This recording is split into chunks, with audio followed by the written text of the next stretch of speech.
harvesting corn this afternoon. Things are going good.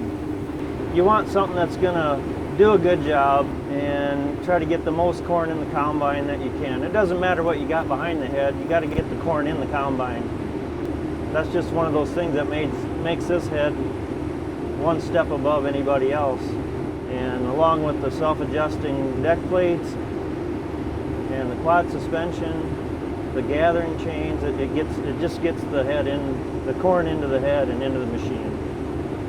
For me, having the automatic deck plates is just one less thing that I have to pay attention to and worry about. It's really nice to not have to think about, do I have them wide enough? Do I have them too wide?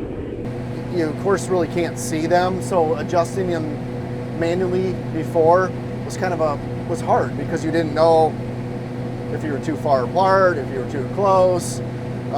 So having that ease of mind, knowing that they're doing it automatically without you having to really deal with that part of it, just gives you something less that you have to deal with, really.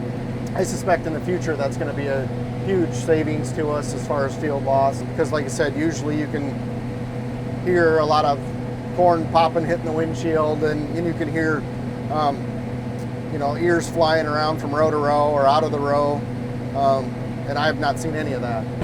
When I hear that somebody's looking for a new corn head, I've always told them you need to at least go look at a Drago.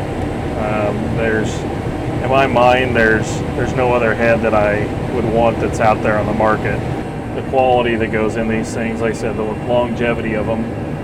I know that we were always replacing parts, it seemed like, on our case heads. And you don't really have any parts you replace on these for a long time. It takes a lot of acres, I think, before you'd have to get into it. I haven't found out how many acres that is yet, but you got to really like this head for the simplicity of it.